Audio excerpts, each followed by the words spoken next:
আপনারা কেউ যদি আমাকে শুনে থাকেন, আমাকে একটু দয়া করে জানাবেন যে আমার কথা শোনা যাচ্ছে কিনা, আমার কথা বোঝা যাচ্ছে কিনা। সকালবেলা আমি 14 আগস্ট থেকে ধানমন্ডির আশেপাশে অবস্থান করি, ধানমন্ডি 32-এর আশেপাশে অবস্থান করি এবং আমি বোঝার চেষ্টা করি যে আসলে ধানমন্ডিতে কি হচ্ছে। সেদিন আমি যেটা আপনাদের লক্ষ্য করলাম এবং যেটা বুঝলাম, আমি সেটা আহ, সেটা আমি আপনাদের সাথে একটু শেয়ার করব। 14 আগস্টের সন্ধ্যার পর থেকে ধানমন্ডিতে যেটা যেটা হচ্ছিল সেটা হলো, আমার কাছে মনে হচ্ছিল যে কোনো একটা গোষ্ঠী ধানমন্ডিকে নিয়ে বেশি বাড়াবাড়িতে মেতে উঠছেন এবং তারা তাদের নেতাদের কাছে এই নিউজটা পৌঁছে দিতে চান যে আমরা ধানমন্ডি 32 নম্বরকে আমরা দখলে রাখছি। এই বিষয়টা সর্বপ্রথম আমার মনে সন্দেহের উদ্রেক হয় এবং আমি সকাল পর্যন্ত সেটা অবজারভেশন করতে থাকি এবং দেখি যে আমাদের একজন শিবিরের ভাইকে, যিনি ঢাকা বিশ্ববিদ্যালয়ের শিবিরের সদস্য, তাকে প্রচন্ড মারপিট করা হয়েছে। এই নিউজটা যখন আমার কানে আসে তখন এটা আমার বুকে খুব লাগে। আমার বুকে এটা লাগার কারণ হলো, এখন শোনা যায়? হৃদয়ে সে আলো, এখন শোনা যায়?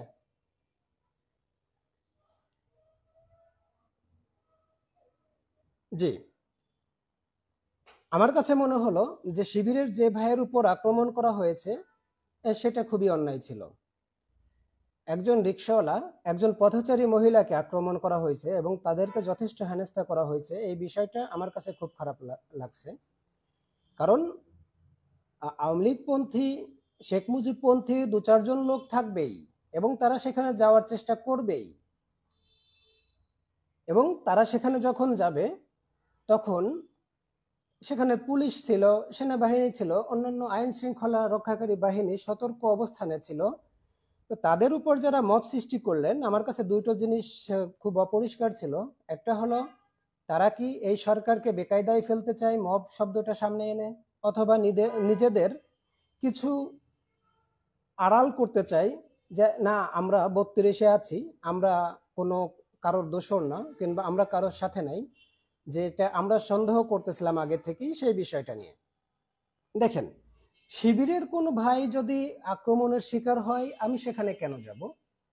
আমি শিবিরকে আসলে কিভাবে দেখি? আমি শিবিরের কোনো সদস্য না, জামাতের কোনো সদস্য না, এবং আমি এখন পর্যন্ত রাজনৈতিক কোনো ব্যক্তিবর্গের সদস্য না, কোনো রাজনৈতিক দলের সাথে সম্পৃক্ত নই। এমন হতে পারে যে যারা অরাজনৈতিক সংগঠন আছে, এরকম অনেক ভাই যারা কলেমা নিয়ে কাজ করেন, দাওয়া নিয়ে কাজ করেন, তাদের সাথে আমার খুব ভালো সম্পর্ক। আমি যখন পুলিশের চাকরিতে ছিলাম তখন শিবিরকে নিয়ে যথেষ্ট স্টাডি করার সুযোগ হয়, জামাতকে নিয়ে যথেষ্ট স্টাডি করার সুযোগ হয়। ভারতীয় আধিপত্যবাদ যেভাবে বেড়ে উঠতেছিল বিগত অবৈধ সরকারের আমলে, তখন আল্লাহর কাছে একটা জিনিস চাইতাম যে আল্লাহ, আমাদের দক্ষিণ এশিয়ার যদি কোনো ইসরায়েল রাষ্ট্র থাকে তাহলে সেটা কে?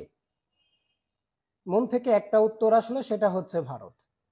দক্ষিণ এশিয়ায় যদি কোনো ইসরায়েল থাকে, যাদের চারপাশে কোনো বন্ধু রাষ্ট্র নেই এবং তারা খবরদারি, পাশের রাষ্ট্রগুলোতে খবরদারি চালায়, তারা হচ্ছে ভারত। তো এই প্রশ্নের সাথে আর একটা প্রশ্ন নিজের মনকে করতে শুরু করলাম, যদি ভারত ইসরায়েল হয়ে যায় তাহলে আমাদের বাংলাদেশের হামাসকে? আমি যখন শিবিরকে নিয়ে স্টাডি করতে থাকি তখন আমার কাছে মনে হয়, আমি আলেম ওলামাদের সাথে যখন কথা বলতে থাকি, আলেম ওলামারা তখন আমাকে একটা বিষয় নিশ্চিত করতে থাকে বারবার, যে ভাই আসলে জামাতের আকীদাগত কিছু ত্রুটি আছে, শিবিরের আকীদাগত কিছু ত্রুটি আছে, যার কারণে আমাকে বারবার নিষেধ করা হতো যে আমি যেন জামাত এবং শিবিরের সাথে না মিশি। ভাই, আমার কথা হলো, যাদের আকীদা নিয়ে ত্রুটি আছে তাদেরকে নিয়ে আমি ভাবতেছি না, আমি আমার আকীদা নিয়ে ভাবি। আমার আকীদাটা কি? দেখেন, আমি একথা খুব ভালোভাবে জানি যে যদি কখনো গাজা দখল হয়ে যায়, গাজা যখন পুরোপুরি ইসরায়েলের দখলে চলে যাবে, অবশ্যই অবশ্যই দাজ্জাল চলে আসবে। হামাসের দ্বারা কখনোই ইসরায়েল দখল করা সম্ভব না, গাজাকে টিকায় রাখা সম্ভব না। কিন্তু হামাস কি করতেছে ভাই, হামাসের আকীদা ভালো কি মন্দ সেটার ভিতর আমি গেলাম না, কিন্তু এই যে বিষয়টা আমি সামনে নিয়ে আসতে চাচ্ছি, আমার কোনো ভাই যদি কলেমা পড়ে শাহাদত বরণ করে, আল্লাহ যদি তাকে শাহাদত নসিব করে, আমার আসলে তাতে কোনো খুব একটা সমস্যা হচ্ছে না। আমার সমস্যাটা কোথায় হচ্ছে, ভারত শুধু একা, যারা আপনারা গজওয়াতুল হিন্দ সম্পর্কে বুঝেন, জানেন, আমার থেকে ভালো জানেন এবং বুঝেন। আমি মূল প্রশ্নে এখন চলে আসি, মূল বিষয়টাতে চলে আসি। বাংলাদেশে যদি কখনো ধর্ম নিয়ে আবার যুদ্ধ হয়, যেটাকে আপনারা গজওয়াতুল হিন্দ বলেন, তো সর্বপ্রথম ভারত একা এই আক্রমণের সাথে যুক্ত হবে না, এর সাথে যুক্ত হয়ে যাবে আমেরিকার মতো একটা বড় সংগঠন। আমরা কি দেখলাম যে ডক্টর মোহাম্মদ ইউনূসের দায়িত্ব নেওয়ার পর থেকে পরিষ্কারভাবেই আমেরিকার একটা আধিপত্য আমরা বাংলাদেশে দেখতে পারতেছি। এই যে আধিপত্যটা ছড়াচ্ছে, আমাদেরকে শুধু বোঝানো হচ্ছে যে আগের সরকার যথেষ্ট টাকা ঋণ রেখে গেছে, আমরা সেই ঋণটা শোধ করতেছি, কিন্তু আমাদেরকে কখনোই বলা হচ্ছে না যে এই টাকাগুলো আসলে কোত্থেকে আসতেছে, কারা দিচ্ছে। যে আমি একটু জোরে কথা বলার চেষ্টা করব। তো এখানে আসলে শিবির অথবা জামায়াতের যে প্রসঙ্গটা আসতেছিল, আমি সেই প্রসঙ্গটা একটু ক্লিয়ার করি। বাংলাদেশে যদি কখনো ভারতীয় আধিপত্যবাদ এবং পশ্চিমা আধিপত্যবাদের বিরুদ্ধে কেউ যদি সর্বপ্রথম রুখে দাঁড়ায়, সেটা হবে বাংলাদেশ ছাত্র শিবির। আমি আমার যতটুকু স্টাডি ছিল সেখান থেকে আমি আপনাদেরকে একটু বলে রাখলাম। আর এদের দ্বারা যে কোনো সফলতা বাংলাদেশে আহামরি আসবে না, সেটাও আমি খুব ভালোভাবে জানি। যদি আসে, আল্লাহ মালুম, আল্লাহ আমাকে মাফ করুক এরকম কথা বলার জন্য। যদি তাদের হাত দিয়ে সফলতা আসে সেটা তো ভালো। এখন নতুন আমি কিছু ভাইদের সাথে পরিচিত হয়েছি, যারা আসলে তালেবানের ক্ষমতায় বিশ্বাস করে, যারা মধ্যপ্রাচ্যে আরো কিছু দল আছে যাদের ওই আকীদায় বিশ্বাস করে, তাদের জন্য শুভকামনা, সবার জন্যই শুভকামনা জানাই। দেখেন, আপনি যখন ইসলাম নিয়ে কাজ করবেন, আপনি যখন কলেমা নিয়ে কাজ করবেন, আপনাকে অবশ্যই একটা বিষয় মাথায় রাখতে হবে। পৃথিবীর এখন শেষ পর্যায়ে এসে আপনার আমর বিল মারুফ নেহি আনিল মুনকারের কোনো ভেরিয়েশন খোঁজা যাবে না। ভেরিয়েশন কেন বললাম, যে আপনি যখনই অন্যায় দেখবেন, অন্যায়টা সাথে সাথে রুখে দিবেন এবং আপনার সর্বশক্তি দিয়ে রুখে দিবেন। এরপর আপনি মনে মনে ঘৃণা করবেন কিংবা অন্য কোনো প্রসেস আছে, ভাই এটার ভিতর থেকে আমাদের নতুন প্রজন্মকে একটু বের হয়ে আসতে হবে। আমি যখন দেখলাম বিএনপির কিছু ছেলেরা ওখানে বেশ কিছু মানুষকে হেনস্থা করছে, আমাদের শিবিরের একটা ভাইয়ের গায়ে হাত দিছে, একজন মহিলাকে লাঞ্ছিত করা হয়েছে, আমার সাথে সাথে মনে হয়েছে যে এটা আমার সর্বশক্তি প্রয়োগ করে আমার সেখানে যাওয়া উচিত। ভাই আমি ওখানে গেলে বাঁচবো কি মরবো, বিএনপির লোকেরা আমাকে কি করবে না করবে, ভাই সেটা তো পরের ব্যাপার। আমি আমার দায়িত্বটা সঠিকভাবে পালন করলাম কিনা। আমি আমার দায়িত্বটা কি পালন করলাম, দেখেন সেখানে বিএনপির শত শত নেতা কর্মী ছিল এবং আমি বিএনপির বিপক্ষেই গঠনমূলক সমালোচনা করে আমি ওখানে একটা বক্তৃতা দিতে পারছি। আপনারা ইতিমধ্যে হয়তো বিভিন্ন গণমাধ্যমের মাধ্যমে শুনতে পারছেন, অথবা আমার আইডি থেকে আপনারা দেখেছেন যে আমি আসলে সেখানে কি বক্তব্যটা রেখেছিলাম। এখন আপনাদের কাছে আমার যে চাহিদাটা, আমি আপনাদের কাছে যেটা চাই, যারা বিশেষ করে মুসলিম ভাই আমাদের, আমি আপনাদের কাছে একটা জিনিস জানতে চাই যে এখন দেশের যে পরিস্থিতি, এই পরিস্থিতিতে আপনি গণতন্ত্রকে হারাম বলেন, আমি আপনার সাথে একমত। আপনি যদি মনে করেন যে পিয়ার নিয়ে আন্দোলন করা দরকার, আমি আপনার সাথে একমত। আপনি যদি বলেন না খেলাফত প্রতিষ্ঠা করা দরকার, আমি আপনার সাথে একমত। বাংলাদেশে বর্তমান পরিপ্রেক্ষিতে শুধু আমি আপনার সাথে একটা জায়গায় একমত হতে পারতেছি না, সেটা হলো আপনি কেন ঘরে বসে আছেন। আপনি কেন ঘরে বসে আছেন?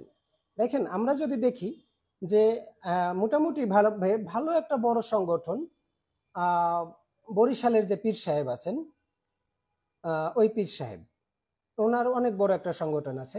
আমি কিছুদিন আগে ইন্তেফাদা বাংলাদেশ নামে একটা সংগঠনের কিছু ভাইয়ের সাথে আমার পরিচয় হয়ে যায়। আমি তাদের সাথে কথা বলার সুযোগ হয়ে যায় এবং তাদের সাথে যোগাযোগ রাখার চেষ্টা করি। এবং আরো বেশি অরাজনৈতিক সংগঠনগুলো আছে, তাদের কাছে আমার একটাই চাওয়া, আপনারা এই মুহূর্তে ঘরে বসে থাকবেন না। ঘরে বসে থাকা আপনার কাজ না। কারণ বাংলাদেশে যে পরিমাণ এখনো মানুষের প্রতি অত্যাচার করা হচ্ছে, চাঁদাবাজি করা হচ্ছে, লুণ্ঠন করা হচ্ছে, দিনে দুপুরে মানুষকে মেরে ফেলানো হচ্ছে, সাধারণ মানুষকে যেভাবে ভয়ভীতি দেখানো হচ্ছে, ভাই আপনি যদি ইমানের তৃতীয় মাধ্যমটা খুঁজতে যান, আমার মনে হয় আপনাকে আল্লাহর কাছে জবাবদিহি করতে হবে। আমি আপনাদের সংগঠনের কেউ হই বা না হই, আমি আসলে সেটা নিয়ে খুব বেশি মাথা ব্যথা করতেছি না, কারণ আমার হিসাবটা আমাকে দিতে হবে। আমি একা ব্যক্তি স্রোতের বিপরীতে দাঁড়িয়ে থেকে হুঙ্কার দিতে জানি।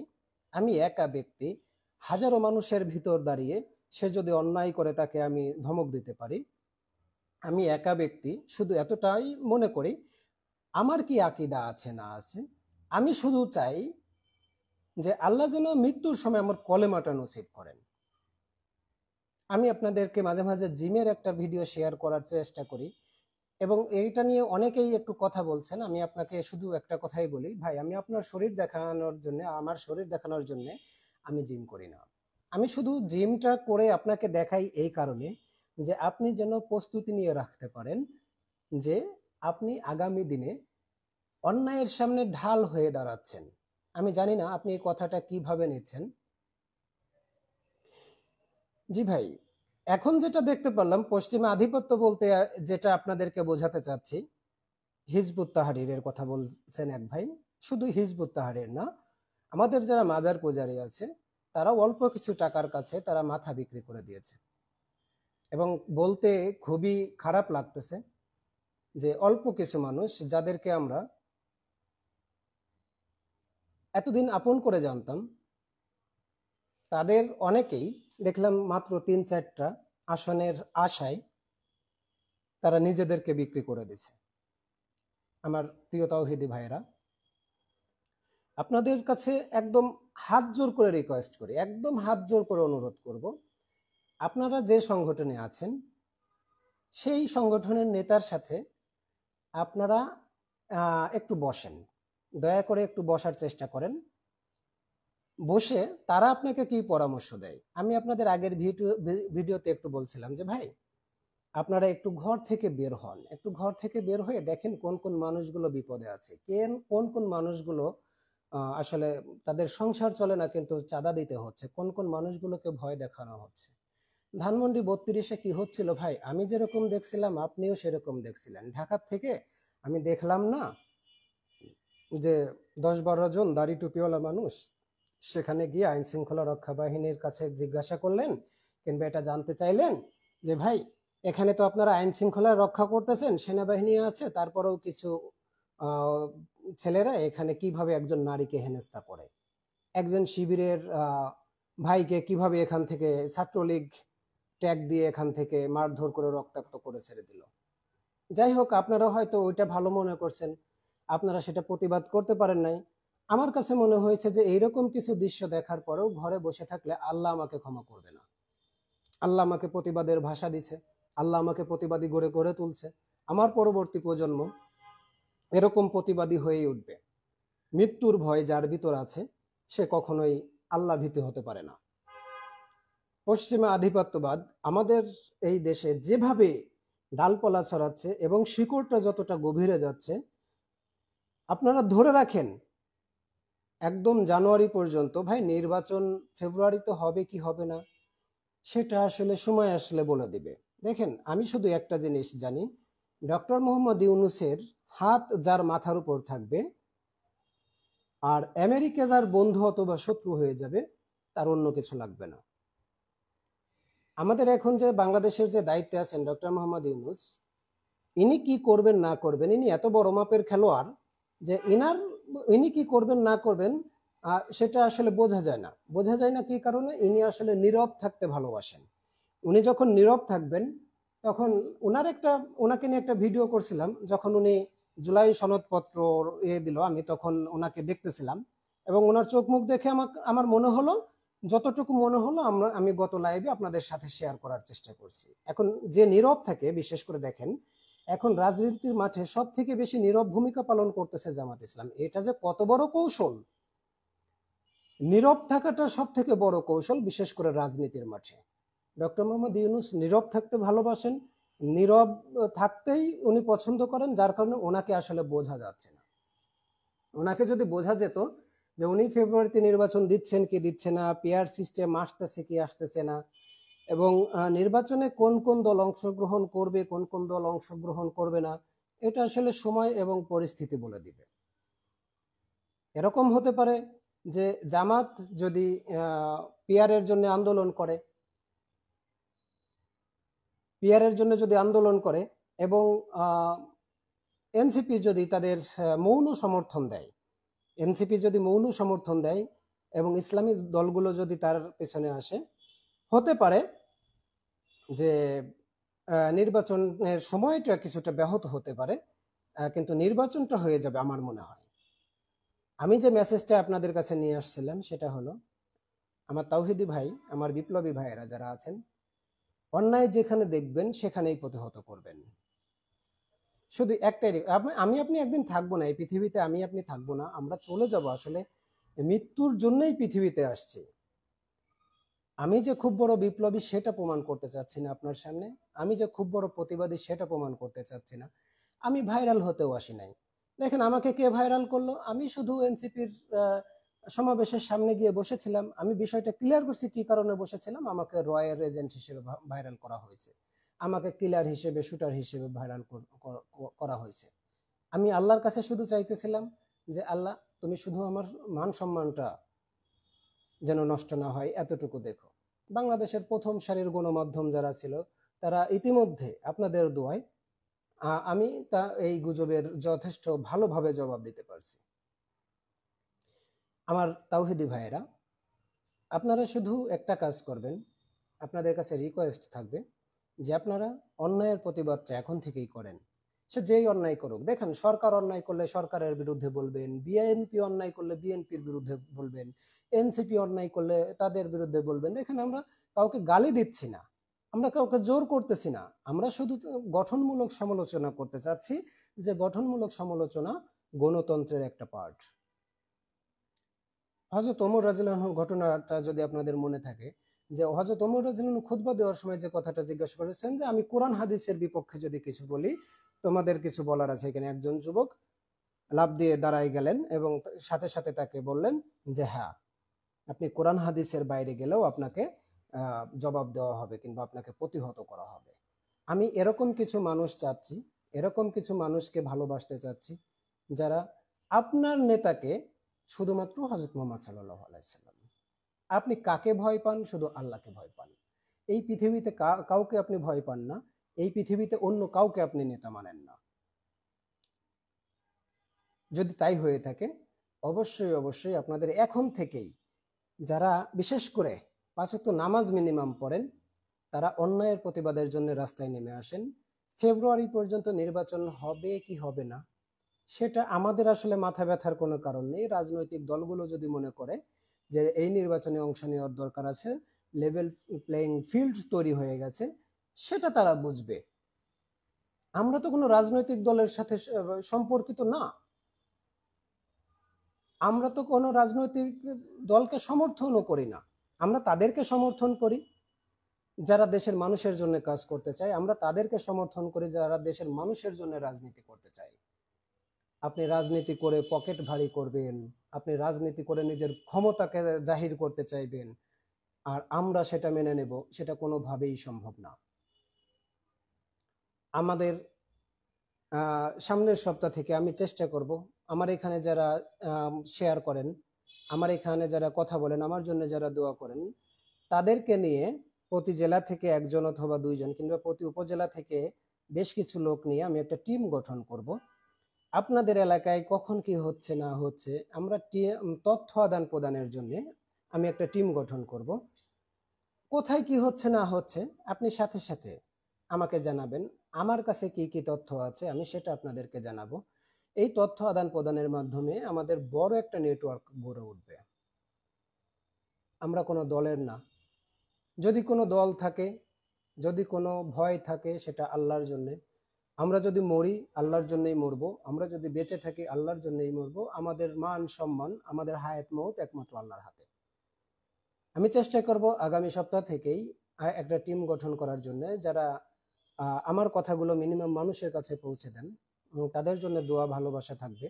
আর শেয়ারটা আমি একটু আশা করি এই কারণে, দেখেন আমার আসলে সারা বাংলাদেশের মানুষ এখন প্রায় চেনে।